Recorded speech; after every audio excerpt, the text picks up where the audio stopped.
All right, I think we're in pretty good shape. We'll probably still have some more stragglers coming in. This is Getting Started with Aerial Thermal Imaging. I'm Kerry Garrison, Vice President here at Multicopter Warehouse. I'd like to welcome you all for joining. Really appreciate you guys taking your time to spend a little bit of time with us today to learn more about what thermal imaging can do for you. Do want to mention we do have some other upcoming webinars. We should have about one a week coming up. We have one on building a drone program for your organization. That's kind of the ins and outs of things that you should look at doing, how to create a operations manual, talking about insurance, certificates, waivers, all those kinds of things. Using drones to make money on the 22nd, which we'll talk about different industries, different verticals, different ways that people are using drones to generate some revenue. And then on the 29th, AVSS parachute recovery systems for the Matrice 200 series. This is a new product that is going to hit the market soon. Very excited about that. And they'll be joining us to talk about their parachute recovery systems for the Matrice 200. So hopefully you guys can join us on that.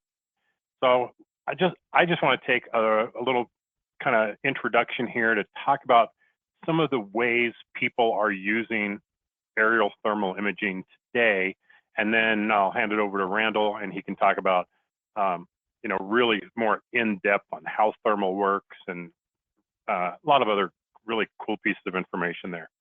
So a lot of the typical applications are going to be like roofing, construction, HVAC, utility inspection, and of course, search and rescue is very, very big. So a number of different applications that can be done. Actually, the very first time I ever flew a drone with a thermal imager on it, Nathan says he can hit. Let me just double check. Can everybody out there hear us? Yeah. Because I got one person who says he can't hear anything. Okay, so we do have people that can hear. And back in.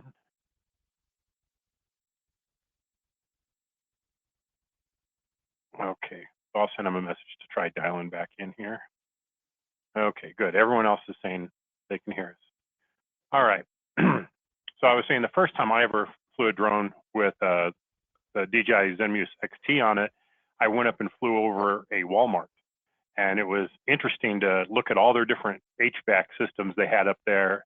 And you could see that there was one of them that was way hotter than the rest of them, when I would have thought they should all been pretty consistent. Well, this can be a sign of a pending failure, a compressor that's not working right. And so that could be interesting to some people on different types of applications they could use.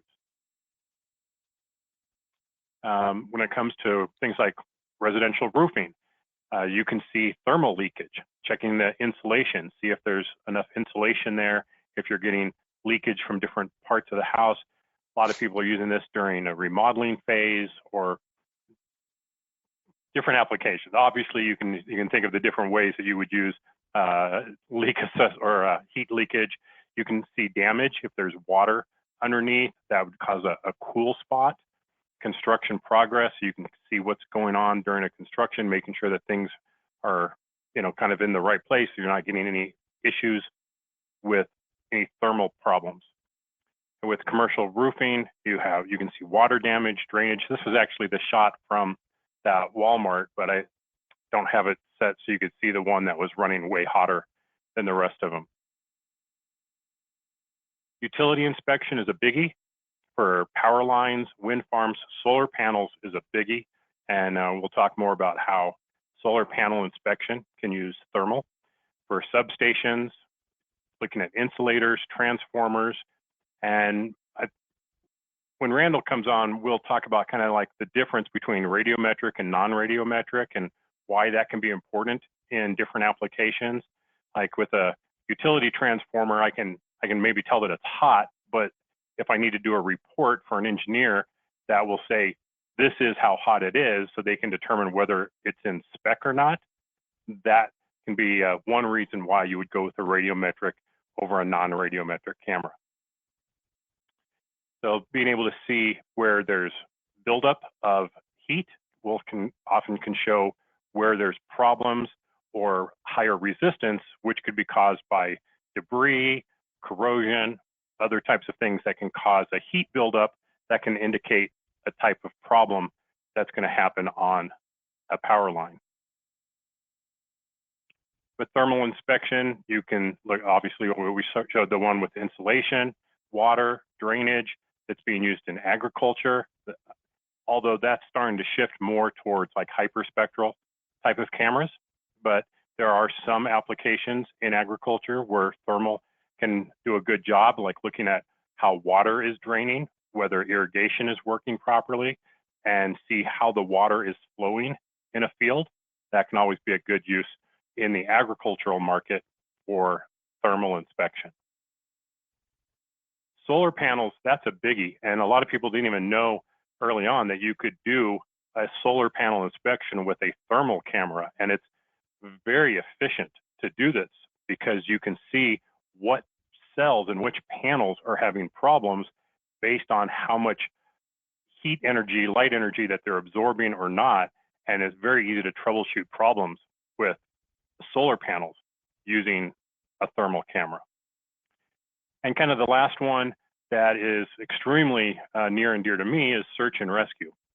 Search and rescue teams, fire departments, police departments, being able to find lost persons, do victim searches, look at wildfire hotspots.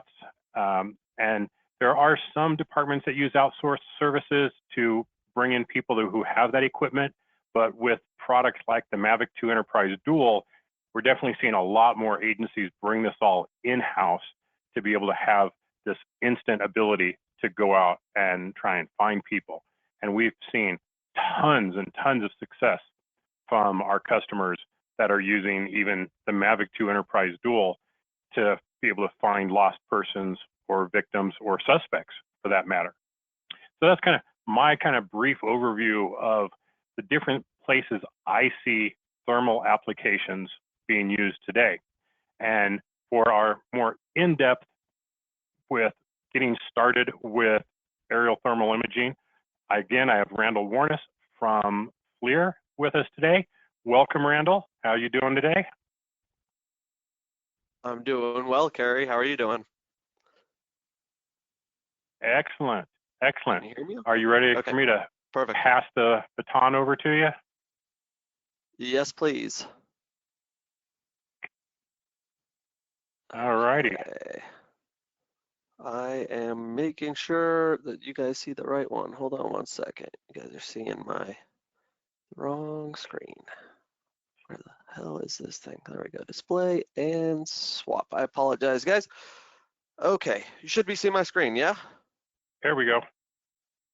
Yep. Okay, perfect. So thanks, Kerry. And I just want to do a quick housekeeping thing on my end. You know that it's like early summer for kids, and I have a bunch of neighborhood kids that are running around my neighborhood screaming. So if you hear that, it's not my kids. I can't yell at them, but just know that we're all in the same boat together. So like Kerry said, my name is Randall Warnas. I've been in the drone industry now going on my 6th year, or it's almost 6 years. Been in the drone retail side of things, laid the foundation for DJI Enterprise in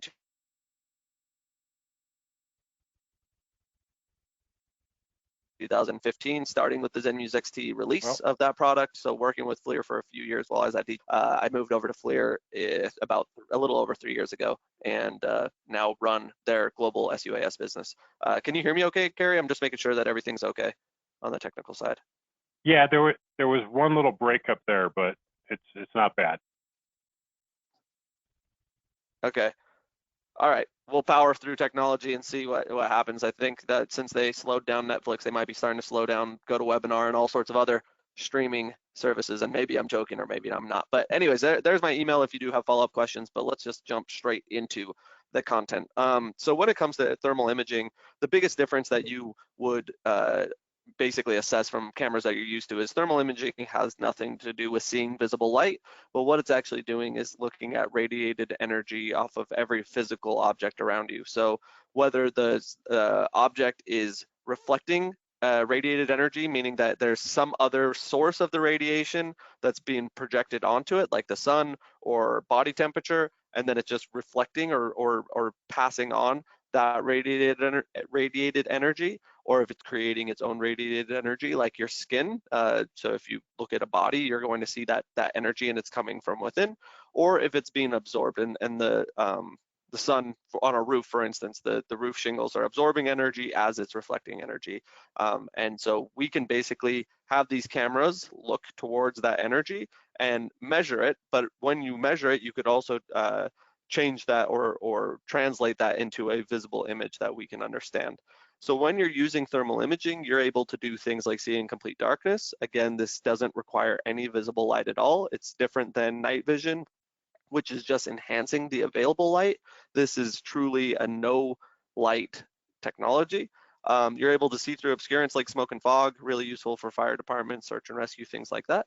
The measuring temperature thing we'll talk about in a greater extent, but you're able to get an estimation of what the actual temperature of that subject is without touching it, no contact. And detecting people, animals, things like that is one key element that Carrie touched on, and we'll touch on a little bit more. So another key difference Randall, between, while we're talking about yeah, that, Carrie, yeah. Okay, so a lot of people are asking, is there a difference between thermal and infrared, or is that the same thing? They're used interchangeably. I see that people see that used in both cases, interchangeable. So if they say thermal, it means infrared and vice versa. All right. Exactly. But and infrared you answered the question about the difference between that and night vision. Yeah. So if you look at this infrared spectrum, just imagine that this whole line here is a spectrum. There's a wide slice of infrared or thermal, and it's broken out in between long wave infrared, short wave infrared, and mid wave infrared. The cameras that you're used to seeing, like the Zenmuse XT or what's found in the Mavic 2 Enterprise Dual and the Parrot and Nafi, are all long wave infrared cameras. Mid-wave and short-wave infrared cameras have different applications. So it's not that infrared is all just one thing. There's definitely different variations of it, but typically we're dealing with long wave because the costs are lower, it doesn't require cooling, and it does most of the industrial objectives that we're looking for with infrared. Good on that front? Great, thank you so much. Okay, perfect. So another key difference between thermal and RGB cameras is that the resolution is much different. So instead of dealing with megapixels, we're dealing with a much smaller number of pixels within the image. So a 640 by 512 camera is considered high resolution. That's going to be 640 pixels on the horizontal plane, 512 pixels on the vertical plane, which gives you around 327,000 pixels.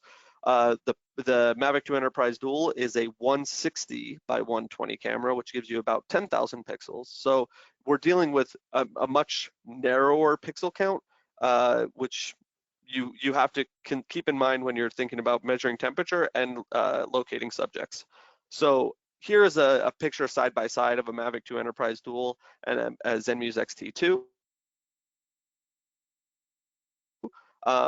The colorization is not the difference here, but just looking at the amount of detail, the amount of detail and clarity that you can see in the imagery side by side just gives you an idea. But it goes beyond just how nice the image looks, but it also plays into how well you can measure the temperature. So I think some people may have seen this before, but what I did is I took an 18-inch pizza pan, where if you're looking straight down at it is roughly the size of a person from shoulder to shoulder, give or take some inches, and depending on the overall size of the person. But I wanted to illustrate what you might see at different altitudes with 160 by 120 camera, which is on the left, and a 640 by 512 on the right. And as we look at 25 feet, clearly you could see the subject in both images. Keep in mind that the concrete below it is a significant difference in temperature. So this pizza pan is warmed up and is kind of popping out of the picture because there is such a significant temperature difference. That won't always be the case in things like search and rescue or when you're looking at HVAC systems on roofs. But as we move up to even just 50 feet, the pizza pan on the left becomes more blurred, The pizza pan on the right still is quite clear. You could see the cooling happening from the center and moving out. You could also see the cracks in the pavement still at 50 feet. So when you're looking at, you're considering your subject or considering what you're trying to identify, you have to think that at a different altitude, you're going to get less and less pictures or pixels on the target. And so you need to keep that in mind. Once you get up to around 100 feet. On the XT2, which Yes, lens sir. are you using? So on this, it's a 13 millimeter lens for this test. Okay. Okay. So at 100 feet, you can see that the pizza pan on the left is almost disappeared. Those pixels are being averaged out with the concrete below it, and it's becoming basically an unrecognizable dot if you didn't know that it was there. Thinking about a search and rescue mission, if you're in a forested area and that's what you're looking for, you might miss it at this altitude. The person in this image is just below right here. I don't know if you can see my mouse moving, but just down about, I don't know, an inch on your screen or a small percentage on your screen, you can see a little blurred out thing. That's a person. Where as the 640 by 512, you still have good clarity. Again, you can still see the cooling happening on the middle of the pizza pan where it's warmer on the outside. You can still see the cracks in the pavement. Once we get up to 400 feet, and I do have imagery all throughout the spectrum every 25 feet if you're interested in that, but at 400 feet with the Mavic 2 Enterprise Dual or Paradenofi, you can't even see that the pizza pan's there. With the 640 by 512, you still can see that it's there. You can still see the person standing, just down the screen on the image as well. Still not ideal to fly at this altitude for search and rescue type missions or any real inspection, but it gives you an idea. So when I go to this chart, this is maybe one of the most important things for anyone that is planning on using thermal imaging in the near future. This chart gives you an idea of how high, at what altitude you can fly and expect to get the different get identification capabilities. So I'll explain this chart just a little bit, just so you can understand. On the left-hand side, we have altitude in feet. The middle column is showing you with a 160 by 120 camera, this is how many inches each pixel represents. Now, if you just want to identify your subject, the minimum you really want to get is a 5 by 5 pixel cluster. So if we look at 25 feet, each pixel at that altitude is 1.9 inches. And if you want to get 5 pixels on your target for identification, you multiply this by 5, and you can basically detect a 10-inch subject at 25 feet reliably. Where with a 640 by 512 camera, you multiply this by 5, you can detect a 3-inch subject at 25 feet reliably. For measuring temperature, you more so want about 10 pixels on your subject. So you can do the same thing, multiply it by 10, these numbers in the columns, and that's the maximum size subject you could be able to see at that given altitude or distance away from your subject. I know that maybe sounds super complicated, but basically how this would work is if you're like, I want to try to find a person and I need to fly at 100 feet. You could go to 100 feet, you could multiply that number by 5 with either of the cameras, and you could see whether a 18-inch or 24-inch wide person would be detectable at that altitude. Hopefully that makes sense. Again, you have my email or you have Carrie, ask more questions about it, but it's a little bit complicated to explain beyond that with over technology.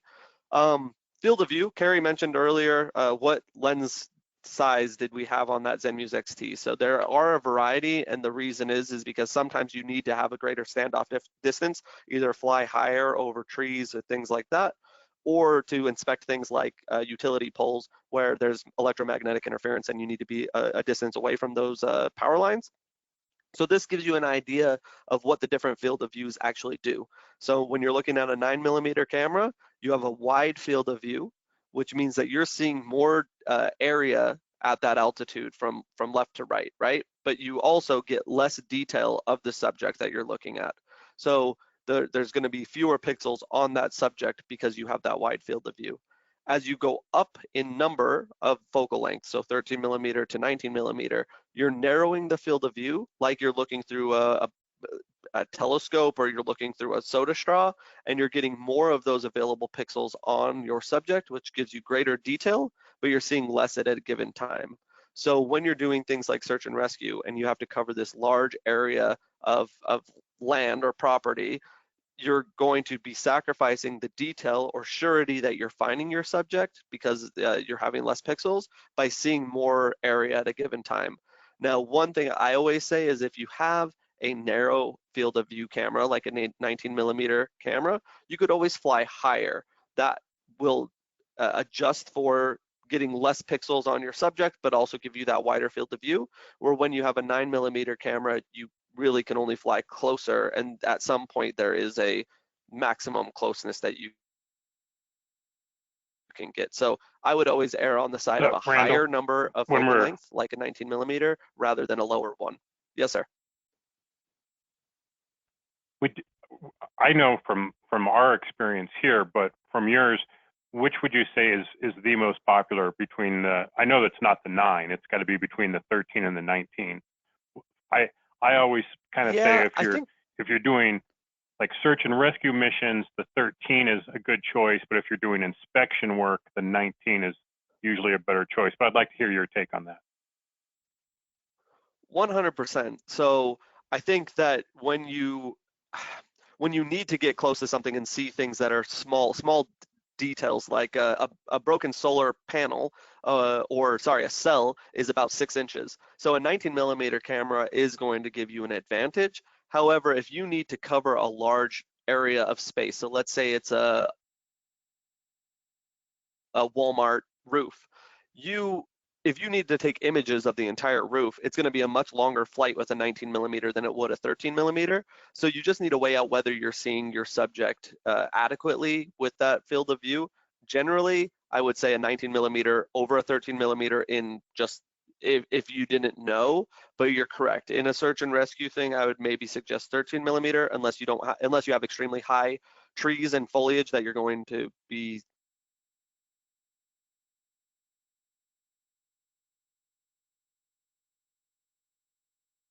Yeah, it just kind of depends on the surroundings, the environment that you're going to be flying in. So if you don't have tall trees, then a 13 is going to be good because you can fly it like 75 feet versus having to go to a 19 and have to fly higher. We don't always want to fly higher. It just kind of depends on the situation.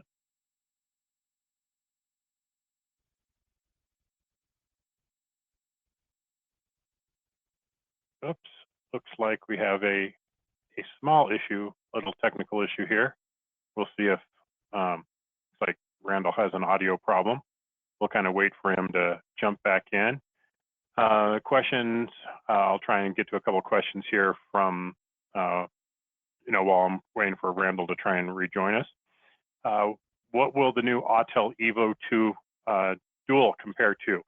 And today I don't have a really good answer for that, but I should have a really good answer for that tomorrow. I have a meeting with Autel, so hopefully I'll be able to get that information out to you. I believe it's supposed to be a little bit better than the Mavic 2 Enterprise Dual. I think instead of a 160, I think it's a 320 camera, but until I have the meeting with them tomorrow where I get all the official information, I can't really tell you absolutely for sure what the spec is going to be. Okay. When we set up the camera on, say, the XT Pro, it asks what the field of view is. So what number do we put in there? I'll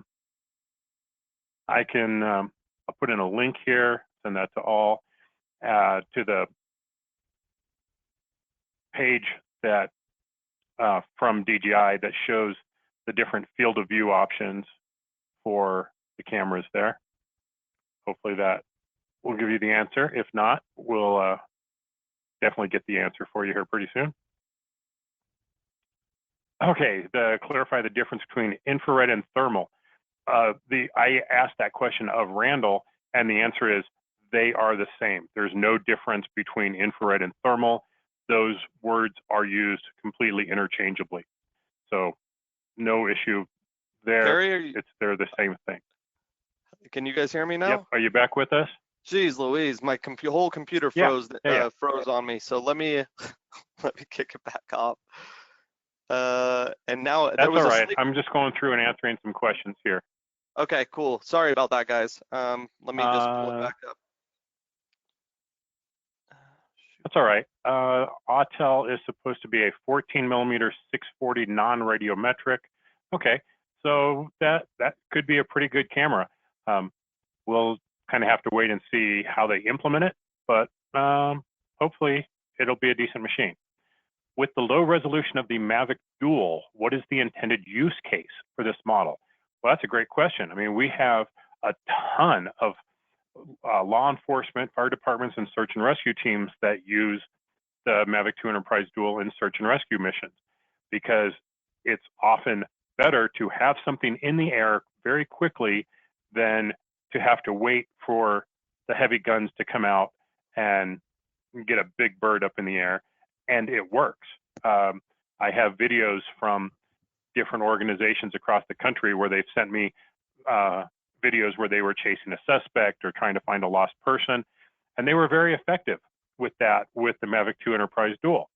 I've seen people use it for solar panel inspections. You may not be able to get down to the individual cell, but you'll be able to get down to the sections of panels that have problems. So we do see a lot of different applications for the Mavic 2 Enterprise Dual. What software do you recommend for use? Yeah. Do you want to just shoot me the share screen capabilities just so I can get that up while you're going through questions? Sure. Cool. Here we go. Cool.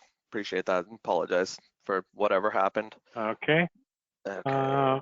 Okay. So the question was, what software do you recommend for use with the XT2? I guess that depends on what you're asking for in terms of software. If you mean for like running reports, that would be FLiR tools, and that's available from FLiR. There's a free version that you can import your images to and be able to draw boxes to get different like min, max, averages, spot temperature readings, and then output that as a PDF file. So pretty cool tool for doing the reports. Okay. Let's see. When looking at different, this is a good question, Randall. When looking at different focal lengths, does the refresh rate 30 hertz versus 60 hertz change the look or detail for these examples? Well, there isn't a 60 hertz, there's just 9 hertz and 30 hertz, right? Well, within the UAS cameras, there's only 9 and 30 hertz, and it's actually 7.5 and 30 hertz, but there's reasons that it's articulated like that. But there are 60 hertz and even 120 hertz thermal cameras available, but the imagery doesn't look any different. Just the real-time like video feed that you're getting back from the camera, or if you're taking actual video, will look different, but the imagery itself should have the same clarity, especially if you're doing still images. Okay, and then this question, can you explain again the relation between flight heights versus pixel size and mission objective? Yeah, okay. So I'm gonna pull back up this chart, right? So what we need is 5 pixels. So imagine that 5 by 5 pixels circle. That would be the minimum that you would need to be able to identify a subject. If you want to measure the temperature of that subject, you want that circle to be 10 by 10 pixels. And remember that with a 640 by 512 camera, there's around 327,000 pixels. With a 160 by 120, there's around 10,000 pixels.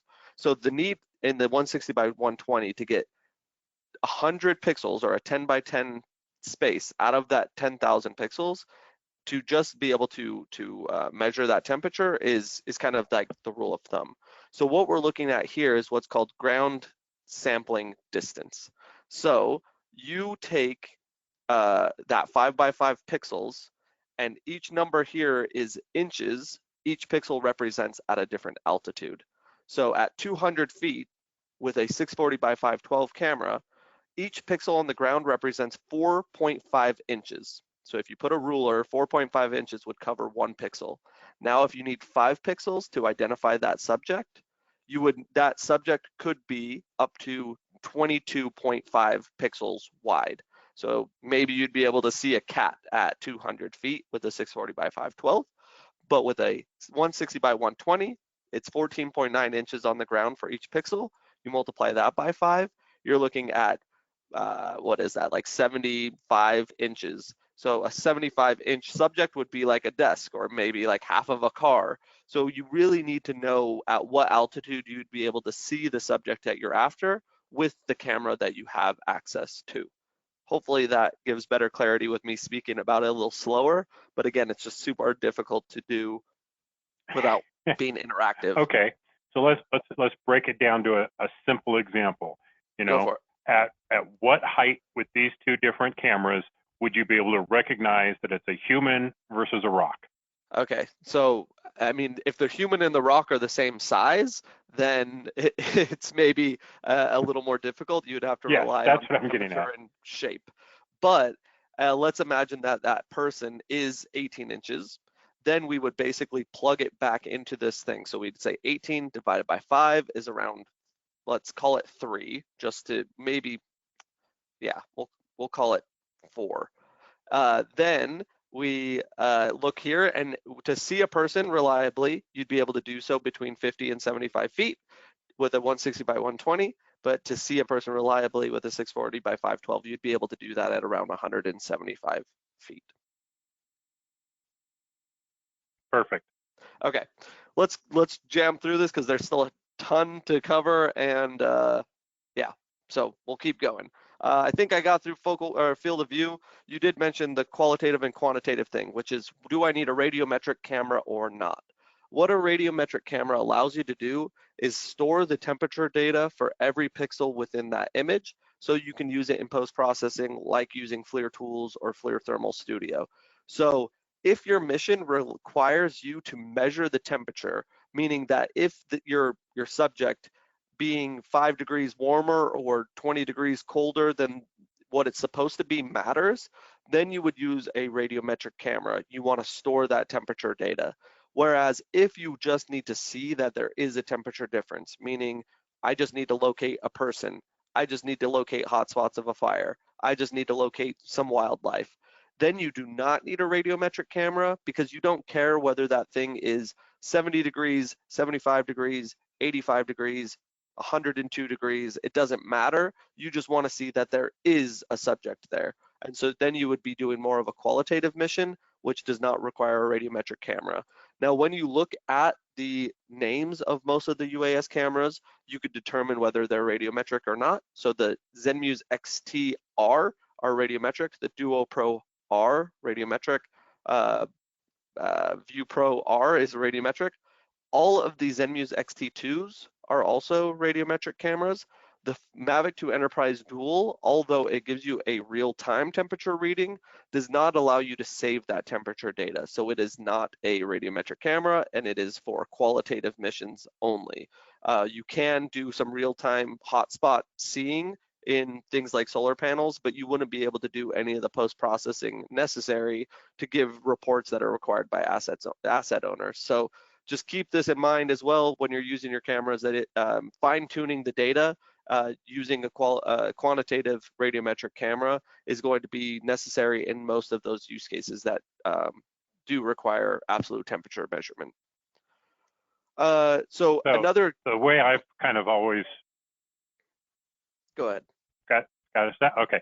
The way we have kind of a little lag, so it's kind of yeah, I've hard noticed here. that. The way I've always weird. explained it is, if you just need to know, is that hotter than that, you need non-radiometric. If you need to know how hot is it, you need radiometric.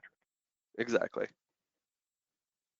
So a key component of being able to measure temperature is knowing the material's emissivity. You can think of emissivity as kind of an opposite of reflectivity. So when you look at a surface, if you can see a reflection, it's the same as whether whether that surface is going to give you an accurate reading of its temperature using a thermal imaging camera. So here we see a list of common materials, and emissivity doesn't end here. It does matter, you know, between one roof tile and another roof tile could even have different emissivities, but you know, not all water, or sorry, not all wood is the same, not all soil is the same. Just keep that in mind. But this is basically giving you a percentage of how emissive a material is compared to a perfectly emissive black body. So things like asphalt, things like skin, things like soil are going to be quite emissive, meaning they are good to measure their temperature. You can use that information reliably, or things like aluminum, stainless steel that are quite reflective are very difficult, or more difficult, to get a good accurate temperature reading. Putting in the right emissivity is like half the battle of getting a good temperature measurement. So I do suggest that if you are at very baseline trying to measure temperature, that you get an understanding of emissivity. You can use tables like this to get a general idea, but there are also ways of measuring the exact emissivity of the material that you're looking at, but definitely too complicated to explain over the web. Just Is know there like that a handheld tool for that? no, so it actually is a process, and like I said, it's complicated, but basically you need to put a known emissivity material, so usually it's like electrical tape, onto the surface of the thing that you're trying to measure, and then you basically adjust the temperature with the camera from the to make it so that the temperature measurement is the same. So if the electrical tape that you know is a 0.95 emissivity is 102 degrees, you basically look at the surface next to it and then adjust the emissivity up until it says that that surface is also 102 degrees. Does that make sense in a very layman sort of way? Got it. Okay, Yeah, cool. But absolutely. no tools created for that yet. So I've been talking about 5 by 5 pixels or 10 by 10 pixels. This is a chart that just shows you where measurement of temperature is best. So you can see that on the left-hand side, this is from 0 to 100% accurate between the radiometric reading and the actual temperature of the subject. And on the bottom, it's showing number of pixels in diameter. So I was saying 5 by 5 pixels, but if you look at a circle, you could just say 5 pixels in diameter. This is saying that it's a good temperature measurement at around 10 by 10 pixels, which is what I was saying. It's good enough. It gets much better when you get more pixels on your subject. And then when you're looking at about 5 by 5 pixels, you're still getting pretty good temperature measurement capability, but more so to identify the subject should be fine. When people have been talking to me about elevated body temperature, which is related to the coronavirus situation we're in right now, they're saying, can I use a drone to measure someone's temperature? Well, the places that you're looking mostly for things like coronavirus are right near the eye sockets. Those little they're not even your tear ducts, but the little things on the inside of your eyes by your nose is one of the best places to measure temperature with a thermal imaging camera to determine whether someone has symptoms. Think about seeing something that small in pixel size and getting enough pixels on that subject to be able to measure that temperature accurately. Using a drone doesn't make any sense. So I've probably had dozens of inquiries over the last few months of, you know, can I fly my drone around and see if someone's sick and do monitoring? Probably not. You should probably just get something fixed or use a handheld or have other ways of measuring that temperature. So this just gives you an idea of why that's very difficult as we walked through kind of pixel count and all that stuff. So like Carrie did, I'm gonna just walk through a few quick, Okay, well, oh, so go you're ahead. saying that focusing on someone's forehead is not going to be a good use? Well, let's imagine that your forehead has been exposed to sun for the last 15 minutes, and then you walk into this building and they're trying to determine if you have a fever. Using the skin temperature of your forehead isn't a real good determinant of whether you have a fever. Using something that is less exposed to direct sunlight is ideal. You know, you can use the inside of someone's mouth. using the inside of someone's eyes is also a good determinant, and that's why. Cool. I was going to make a really inappropriate joke, but we'll just move on. Gotcha. So this video that I was showing is just an example of using a feature called isotherms. So what isotherms allow you to do is say, I want everything that falls within, let's say in this case, 75 degrees to 95 degrees or 100 degrees to be highlighted yellow. That allows you to have the subject pop out in the screen and be more visible. Now, where this wouldn't work is if this were in Texas in the middle of summer and the ground is also 96 degrees and the person that you're looking for is, 90 something degrees. And so everything would kind of be in that range and you wouldn't have things highlighted. So this might be in the middle of, October where the ground is in the 40s and the people and the dog are all at an elevated temperature, let's say 80s to 90s. And so everything is quite easy to see. So isotherms can be a very useful tool, but it also can be muddled if you don't use it in the right times. But yeah, law enforcement obviously uses this for finding culprits and things like that. One significant use case. Carrie mentioned search and rescue. These are just a few instances of thermal being used. One was finding a missing hiker, which is on the left-hand side. And K9 units plus thermal drones are like some of the best people finding tools on the planet. So if you know what you're looking for, you should be able to locate subjects quite easily. And on the right-hand side was a toddler that was missing from a campsite for a few hours. They flew up a drone and found him in a few minutes just walking down a path. So some interesting use cases, and it's maybe some of the best use cases of our technology is finding missing people. Another key use case is fighting fires. So clearly you don't need a thermal imaging camera to see whether this house is on fire, but you are able to locate hotspots. You are able to see, whether the fire needs other equipment to fight it appropriately, whether other units are needed to be sent out, because all of this information, all this video can be live streamed back to a command and control center, back to a chief, and they can kind of get an idea of the progress of fighting the fire. So I mentioned hotspots. So in this video, and maybe it will play on its own, you can see on the right-hand side that that's a fire that hasn't quite penetrated the roof yet and hasn't taken over that room entirely. And so this is an area that, stop playing. There we go.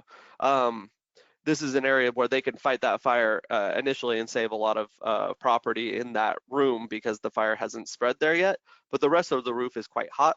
So what the firefighters are doing right now are cutting ventilation holes. And so there is one that has already been cut. And when they look up, you'll see two firefighters on the roof cutting more ventilation holes. Now, I've been told by numerous departments that this is probably not the way to do it because they should have something, they should either not be on the roof at all or should have a ladder that's down between the beams so that if the roof fell through that they would be able to stay standing. But you can see that the roof is kind of heating up like a Christmas tree or lighting up like a Christmas tree. So they are putting themselves in some risk. But all of this video can be used for training purposes that new recruits or, just for those that want to understand how to fight fires better can look at these real life instances and, see what they're doing wrong, understand training, and you can get all this information or all this data without putting someone in harm's way. This is another cool use for firefighting. After a building is burned, they'll look down into the walls and find hotspots. These hotspots can be the source for reignition of the fire, and it also could be a danger or hazard for the people working within inside the house. So let's imagine the homeowner comes back and there's these hotspots. Someone could get injured that way. Insurance adjusters, law enforcement, anyone that's operating within this previously burnt or on fire area could be at some risk. So they'll go through, look straight down into the walls and find these hotspots and then put them out. And I just think that once you see this whole process of them doing that, you kind of understand why it's a useful tool. Solar inspection, as Carrie mentioned, is really important. And I told you before that each cell is about 6 inches. And from the cell level, if a cell goes bad in a PV system, it starts to spread. So even if you have one cell or one panel that's bad, over time, it will start affecting all the panels within the string, and it could go even beyond the string level. So to optimize a solar facility, you need to get frequent inspections and be able to switch out those panels as they're defective. So the reason that they are showing up hotter is because they're no longer absorbing solar energy, but they're just reflecting the sunlight right back to the camera. So it's not the it's not necessarily that the panel, if you touch it with your hand, is any different temperature than the panels around it. It's that you're just getting, it's become a more reflective, less emissive material because it's no longer absorbing that solar energy. Traditional inspections of solar farms are done about once every 6 months, and they take a significant amount of time. With drones, these could be done on a daily or at least a weekly basis, and make sure that the optimization of solar farms is at its peak. It's said that inspection of solar with drones is about 6 to 10 times more effective than doing it from the ground. And so we're seeing a lot of traction in the solar space with drone inspection. And as solar energy grows as a source for energy, we can expect drone use to increase as well. Roof inspection, so you can see here that it's quite clear there are different temperatures between some parts of the roof and compared to others. These are areas where there's water that has seeped underneath the rubber membrane of the roof and needed to be changed out. For someone to walk this roof by foot, first of all, there's a danger to doing so, and also it just takes more time. With this drone, this 100-foot roof that clearly has some issues can be inspected in minutes, not hours. And so this is one key advantage for using drone technology. Here's another cool video of qualitative use case using isotherms. Actually, I'm going to pause it here. Using isotherms, these researchers from different universities in conjunction with the San Diego Zoo were looking for high concentration of wildlife activity in very dense forest. So this is the RGB image over the top of it. So they're doing this in the middle of the day, and there's no way in hell you're going to see a bunch of these howler monkeys crawling around in this foliage without thermal. But using isotherms, quite clear that there's a lot of activity here. So these researchers were basically walking on foot, going underneath the drone and then observing the wildlife from the ground. They just didn't want to waste their whole day looking for high levels of activity. They wanted to go straight there, and that's why they were using the drone technology. So again, isotherms. Okay, Randall, there's a couple of questions that may be relevant. Yeah. Go ahead. Go ahead, finish this slide, and then we'll get to it. No, it's done. It's done. I'm ready. Okay. So someone's trying to ask, back when we were talking about field of view, looking at the specs, what's the difference between field of view and the spec is FOV and IFOV? Yeah, so that's the FOV and IFOV are going to be the distance in feet or meters from one end of the image to the other, left to right, and then also the bottom of the image to the top. So basically, it's what is in your field of view with that camera at a specific altitude, it includes both the vertical part of the image as well as the horizontal, where field of view is just a general way to say this is the angle or the angle in degrees that your camera is looking. So a field of view could be 65 degrees, or I think for the most of the XTs, it's like from 45 degrees to down to like 23 degrees or maybe 18 degrees. So field of view is measured in percentages, which is an angle, measured as an angle, and IFOV or FOV are going to be measured in feet or meters or whatever distance that you're seeing on the ground. Okay. If you were measuring the temperature of a roof that faces east and west, would you take two different flights based on where the sun is? No, what I would want to do ideally, and I'm going to talk about this in a second, is I would want to fly when the sun is directly above the roof um, to get the RGB images, and then I would fly for the temperature measurement readings after the sun is lowest in the sky. I guess I can talk about that now.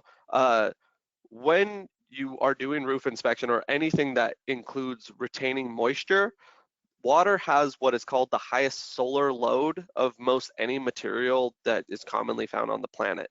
Solar load is the amount of time or the intensity that the material holds that solar energy before releasing it. So at the end of the hot day, when the rest of the shingles that are dry have cooled down, the areas where water is being retained is actually going to show as being warmer than the rest of the roof because it has that solar load and is still holding on to that energy from the sun. So you want to fly these missions at the end of the day, or potentially you could do it first thing in the morning, but the best time is like when the sun is lowest in the sky, about to go down. Okay.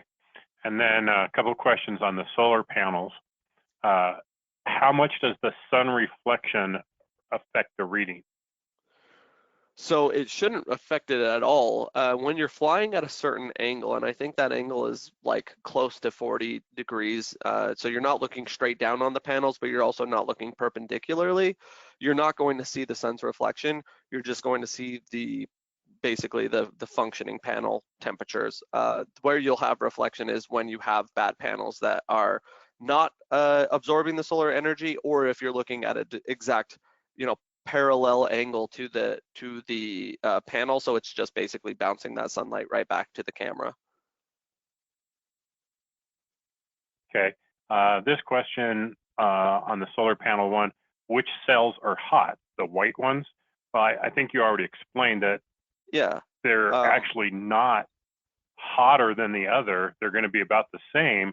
It's just that the working cells are absorbing energy and the non-working cells are going to be reflecting the energy, which will appear that the ones that are white in that slide are hotter than the others, but technically they aren't actually hotter.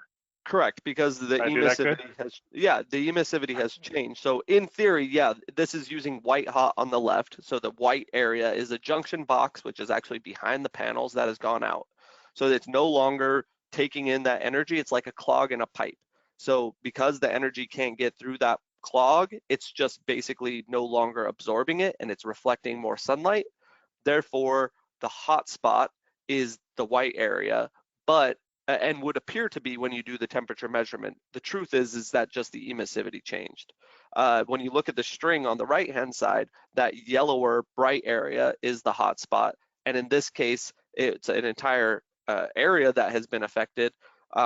Whether you put a thermometer on that or some temperature measurement tool on that, the panels themselves might not be different from one to another, but because these are no longer absorbing that energy, they're just reflecting the sunlight. You explained it correctly, but hopefully in both of those cases, it's understood how that works. Okay, so the best time to actually do solar panel inspection is when the sun is shining on them, because like at night, there's not going to be any difference between that emissivity difference. Exactly. You want to fly solar inspections when the sun is the highest in the sky. So the ones that are having less emissivity are white color. Yes, that would be correct. Yeah. Okay. Okay, let's move on. And there's some more questions, but we'll get to those later on. I'll keep cranking. This is just a quick story about one of the most exciting things that I've done in my drone career. Left-hand side is Ian Smith, formerly of Drone Deploy, also of Commercial Drone FM podcast. In the middle is Ian Kerr, Dr. Ian Kerr of Ocean Alliance, and then me on the right. And what we set out to do is take this technology and do something that had never been done before. So maybe some of you have heard of Snotbot, which Ian Kerr developed using an Inspire 1.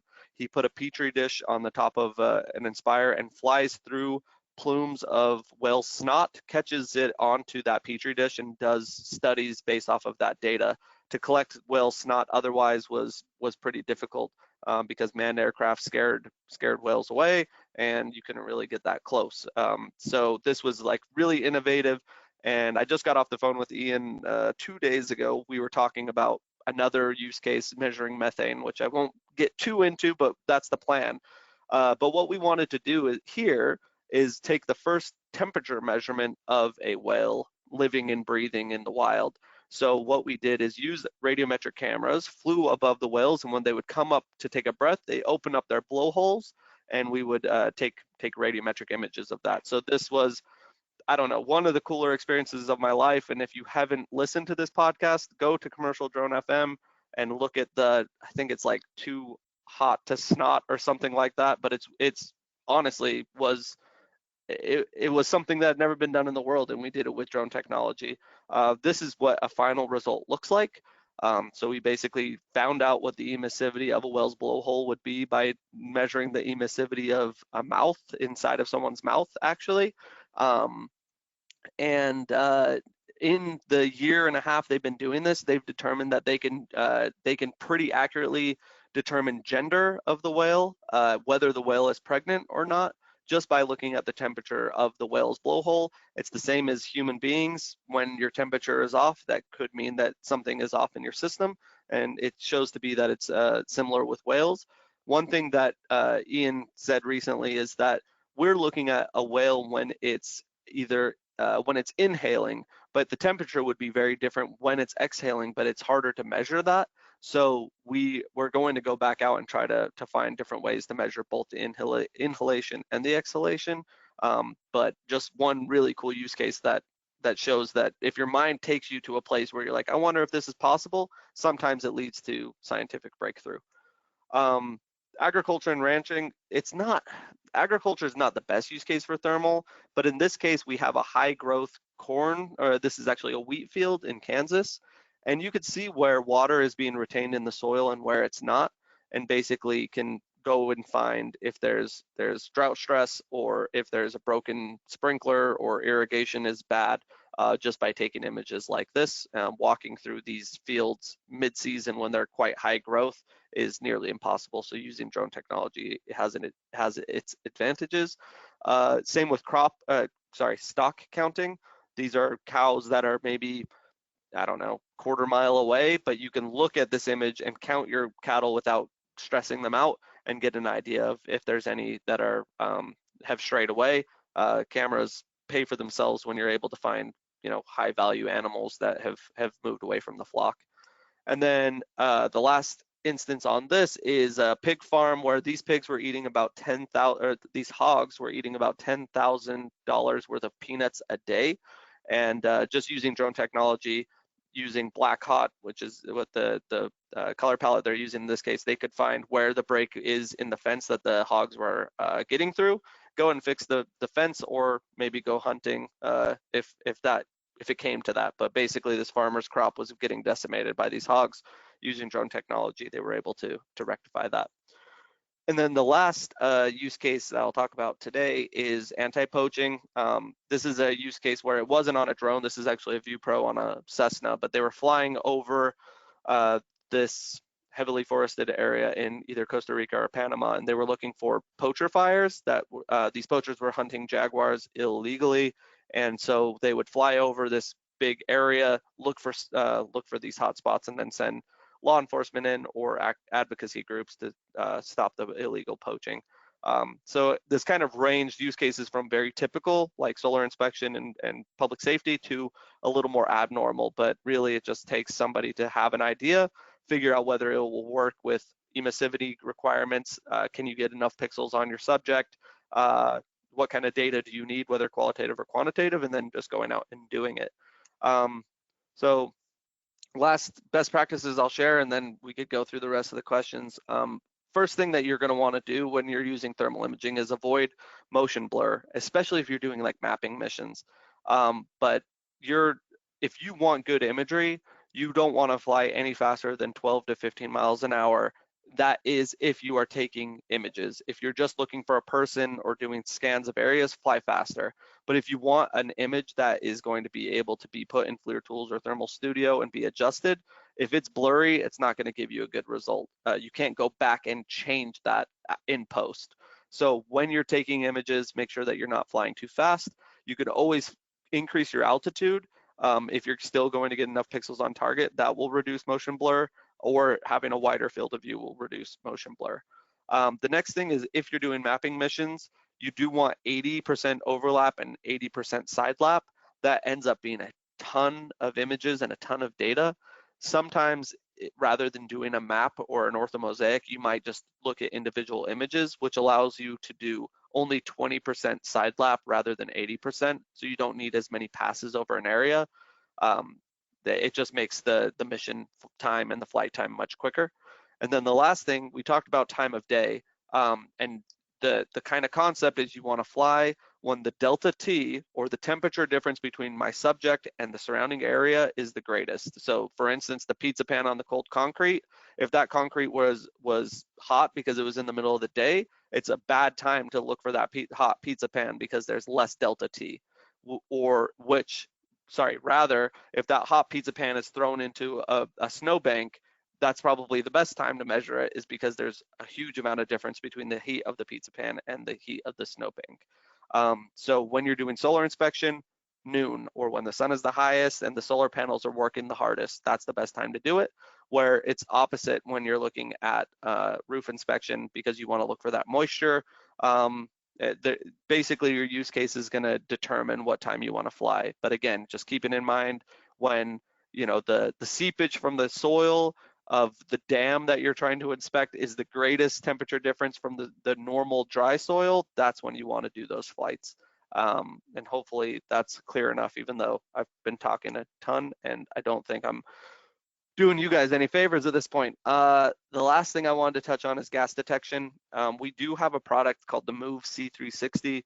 It only is compatible with the M210, but basically it has this little snorkel thing on the top. We're looking at the image on the left. It breathes in all the air in that environment, and then can tell you whether there's chlorine in the air, whether there's CO2, nitrous oxide.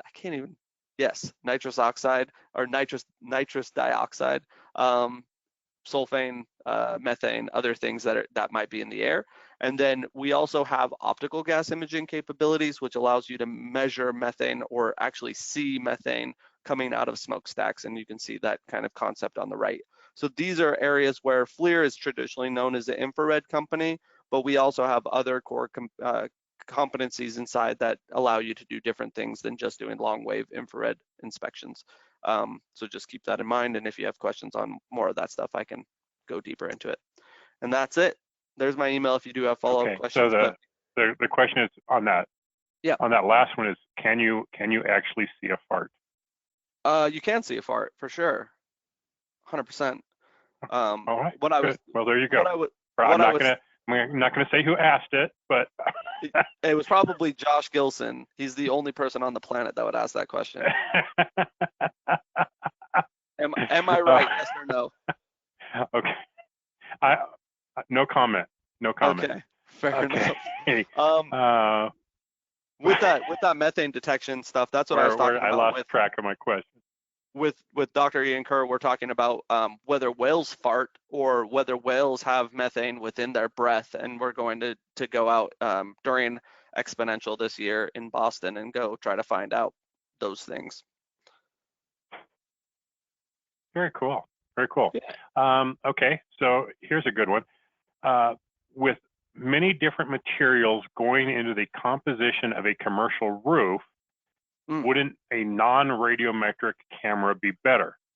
Well, in the case of the XT2, it's only available as a radiometric, but that doesn't mean you have to use it in its full capacity. If you just go up and fly with an XT2, you're basically not taking advantage of the radiometric properties, and it's basically kind of acting as a non-radiometric camera. And if you input those parameters, then you'll get better data. Yeah, I would echo that.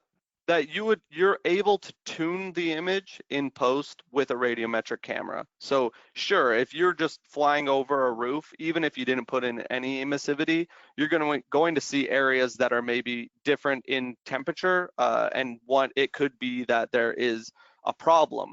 But let's imagine that that roof is made out of, I don't know, it's made out, there's some sort of shingles, but somebody has went up and tarred part of the roof because to do a repair. Now you're going to be flying it in thermal saying, oh shit, there's this huge problem, when really it's not. It just looks like a problem when you're using thermal, but when you actually go onto the roof or look at it with an RGB image, you just see that it's just a tarred area. So you don't need a radiometric camera to measure the temperature, but what you do need it for is if you want to tune the image so that you can make the hot spots or the problematic areas pop out. You just need to also follow that up with RGB imagery to make sure that you're not just calling it a problem or an anomaly when it's simply, you know, not a problem because of the material it's made out of. Okay. Let's see. So a lot of questions on, will this be available? The answer is yes. I will be sending out an email with the presentation as well as a certificate of completion for those of you who needed that for your employees and things. There's a good one. Can metal thickness or metallurgy be detected with infrared? So I think that infrared is part of non-destructive testing. So you can determine like the strength of metal using thermal imaging, but I couldn't say I know enough about metallurgy to answer that question. If you want to tell me, you know, who that person is, or Carrie, if you want to pose it to me directly, I can try to find someone within FLiR that could answer that question better than I could and get back to you. But I'd be wrong for even taking a stab at that because I just don't know. Okay. You saw Randall's email address. If you didn't, I'll also include that in the email if you have, or it's right there. Okay, yeah. Good. There you go. So if you have a question like that, you can go directly to Randall on that. Yeah. Okay. Any suggestions on the best overall drone system for thermal imaging? Well, I might be a little biased here, but I would say the Matrice 210 with an XT2 640, and depending on whether you need maybe a 13 or a 19 millimeter lens. Yeah, I would say that you want to get as many pixels as you can. Yeah, higher resolution, the better. It probably doesn't matter what drone, it probably doesn't matter what manufacturer of thermal. You want pixel count at the end of the day if you want the best results. But you can do some things with lower pixel count. It's just you have to keep those expectations in check. Okay, can rust or corrosion under paint be detected? Under paint, so basically we're looking at the surface temperature of subjects. And if there's rust under paint, the rust itself changes the emissivity. So let's say it wasn't under paint, it was the rust on a roof or rust on a car. Yeah, you could see rust with thermal imaging because it changed the emissivity, like we were talking about with roofs or with solar. When the emissivity changes, it appears to be a different temperature. But under paint, if I went and painted a rusty area, I still think, yes, I still think you would see temperature differences. And these cameras are sensitive up to 0.05 degrees Celsius, no, Fahrenheit, 0.05 degrees Fahrenheit. So if you're looking at an area that's even slightly different in temperature, you would be able to pick that up. And I do believe even if it's under a thin coat of paint or a regular coat of paint, that you would be able to determine whether there's rust, because the emissivity of the rust is going to be different. Just as if you painted over a reflective surface, it's still slightly more reflective than the area that's not painted. Okay. So follow up. When you can only buy one drone, which would you buy when starting out? And again, I would go back to the Matrice 210 because you have interchangeable sensor options. You can have the XT2, the Z30, the 30 times optical zoom camera, an X5S for your basic videography. If you want to do really high resolution mapping, you can get the X7. You can get methane detectors and spotlights and all kinds of different payloads that can go on the 210, giving it a definitely a more functionality and multi-purpose use than something that has a fixed camera on it that is really good at a couple of things. The 210 is good at a lot of things because you can change the payload. All right, okay, here's Andrew is doing a case study on detecting power poles that are retaining water and causing rot. Okay. Not sure that was a question, but that would seem doable, right? Yeah, no, I think that use water's case going to change. Go ahead, Gary. What kind of money am I looking at for a thermal camera? Well, it depends. If you go with a Mavic 2 Enterprise Dual, you're around $3,500 with the aircraft. If you look at the XT2 640, then you're closer to like $14,000. So that's kind of a broad range in there, depending on your use case. Where are FLiR cameras manufactured, and do they use any Chinese parts? So most of the all of the UAS cameras are manufactured in Santa Barbara, California. So they are US made products. FLiR is a headquartered US headquartered company. Does it use any Chinese componentry? Yes, there's likely Chinese componentry in most of these products. Sorry that this just closed out. But it's not. It depends on where you're trying to push it through. There's not a manufacturer that I know of in the United States that is doing no Chinese componentry at all with anything drone related. But that could change. That is likely to change over the next 6 months. But we do with the XT2, it's clearly a DJI product, so there's definitely Chinese componentry. With the Duo Pro R and other drone agnostic cameras, there is still some Chinese componentry, yes. Okay. Are there any good thermal cameras made for the Inspire 1 or the Inspire 2? With the Inspire 1, the DJI Zenmuse XT is the only one that's available for the Inspire 1. And for the Inspire 2, there are no thermal options. You would either need to go down to the Mavic 2 Enterprise Dual, or you go up to the Matrice 200 series. The Enterprise 2 is a videography platform, not an industrial platform. No matter how much we think it would be good at that, that is a DJI definition, and so they do not have a thermal camera for the Inspire 2. What are the price points for all the different options? I'm not going to cover on here because there's a dozen different options. So I'll put up a slide with our contact info, which is just enterprise@multicopterwarehouse.com, and feel free to email us and we can work with you on the different price points.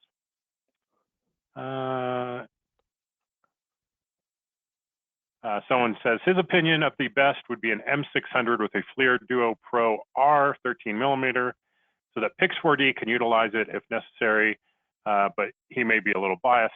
I mean, the M600 Pro is a great machine, but you're really not gaining functionality on that versus an M210, which can also use Pix4D, and an XT2, which, oh, you know what? That's going to go back to another question about MSX. Do you have any information on MSX, Randall? I maybe have something I could dig around for, but basically MSX is the blending of thermal and visible light cameras together. I'm trying to think of where that might be. Hold on one sec. Basically, you just get more context out of a single image using MSX. Jeez Louise, you put me on the spot. You can answer another question. I'll pull up the MSX. No, that's stuff. all right. Okay. All right.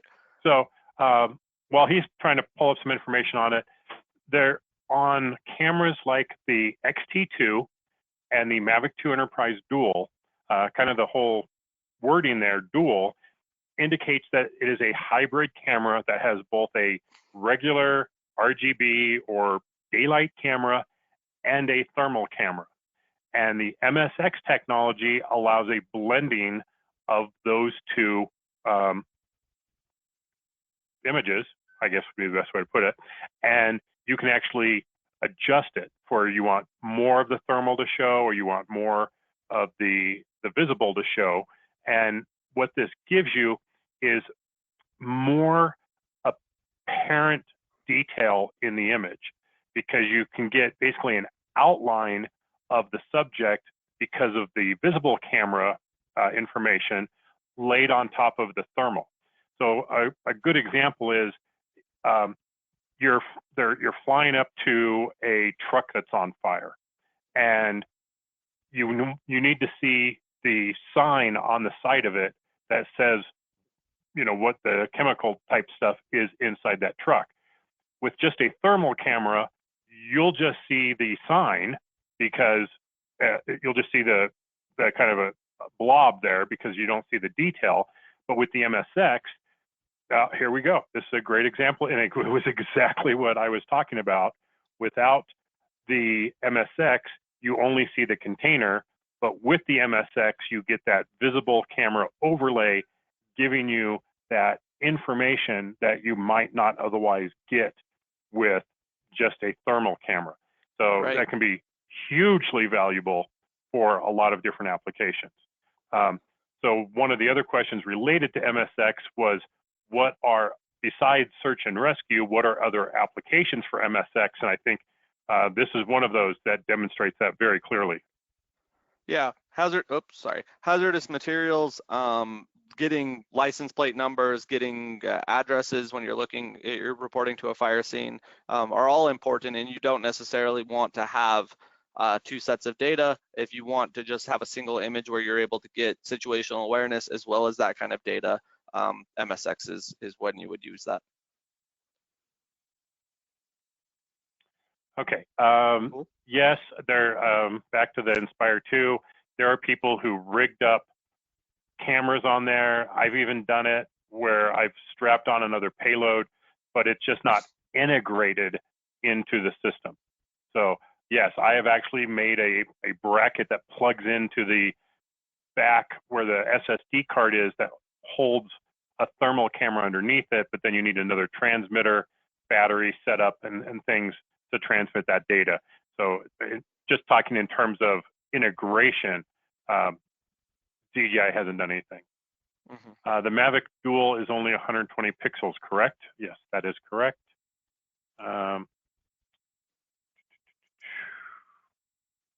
Does the Zenmuse XT do radiometric?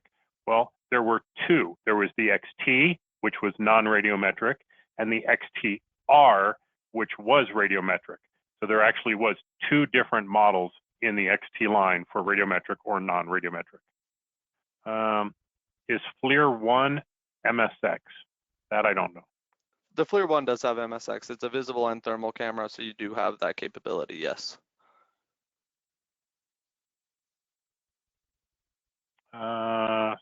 Okay, Sam, he was asking if the X7 is compatible with the M210. Yes, it absolutely is compatible. We have sold that configuration several times. Do you know of any third-party parts that would allow a Phantom 3 Pro to carry a FLiR camera? Well, the gimbal's not designed for that, but again, I've bolted one on. It's just, you have to add another transmitter, and it's not going to be gimbaled, so it's going to be very shaky footage. It's going to be very difficult to see when you're flying. It's just not really the right tool for the job.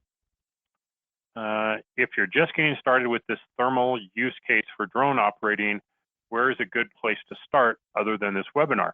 Well, Randall, you guys have basic thermography classes, right? We do have ITC, which is our infrared training center, but I also would point you to FLiR Delta. So if you go to FLiR.com//Delta, I'm pulling the page up and I'm going to drag it over here.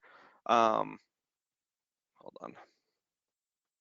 Okay, so we have a bunch of information. So I used to do a podcast. I've kind of taken a hiatus on it, but there's different podcasts that are talking to different people about how they're using drone technology, from manufacturers, CEOs, CTOs, stuff like that. Then there's this Delta Classroom.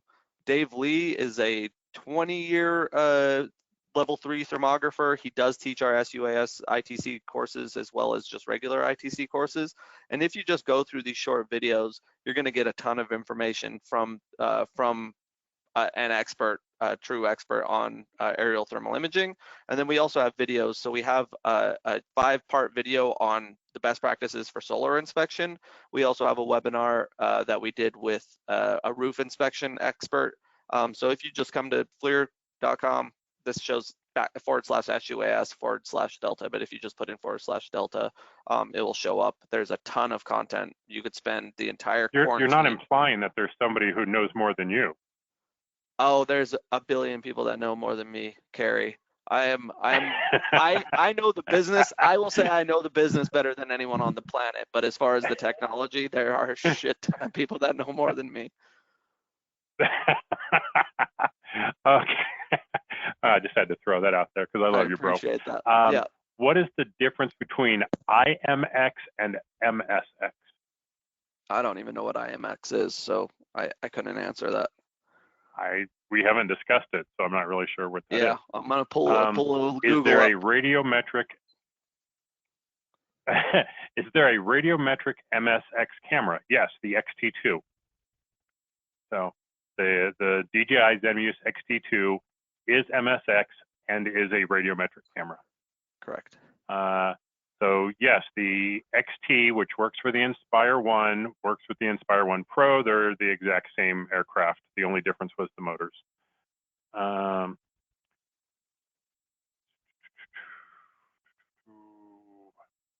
Is the Boson IMX 586 radiometric or non-radiometric? No boson is radiometric yet. We're hoping that by September we'll have radiometric bosons, but as of today, no. Okay. DJI says the X7 does not integrate with the M210. You know what? Email me afterwards because maybe it's only with the M210 version 2. But I'd have to double check on that. Do you know when or if the ITC will roll out a UAS level 2 thermography class? There's only a level 1 at this time, the levels 1, 2, and 3 and other thermography classes. Yeah, they're working on the curriculum. I think that the coronavirus situation has delayed the rollout, but the content is basically being wrapped up. I would think there's a level 2 by the end of the year. Okay. How about this one? The FLiR K1 in use by fire departments. How is the drone version comparable? So I don't know much about the K1. I know that it's like a standard tick for going into fires. I think that the resolution on the K1 is significantly lower. It might be a lepton base of 160 by 120, where the most drone cameras are 640 by 512. So you get more resolution, but you're also not standing, in a doorway looking for a person. You're at a greater distance. So that's the only thing I could really compare it to. But again, I'm not an expert on the K1 or our fire line. Okay. Whoops, where'd I go here? I hit the wrong slide. Okay. Great questions, everybody. Really appreciate all that. Randall, thank you so much for taking the time and joining us today. Definitely appreciated it. We did go a bit longer than planned, but hey, that's what happens when there's great information and great attendees that are asking really good questions. So definitely appreciate all of you for hanging out with us, spending some time, and I will get this stuff processed and get an email out.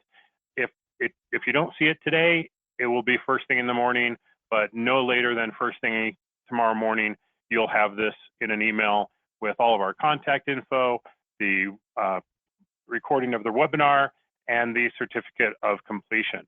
So again, thank you, Randall. Really appreciate it. Yeah, no problem. My pleasure, and I hope to do it again soon, Carrie. Awesome. Thanks, everybody. Right. I'll be shutting down now, and be sure and check out the other webinars that are coming up here.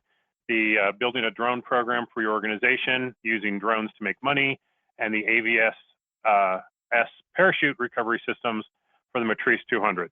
Thank you so much, and we'll catch you.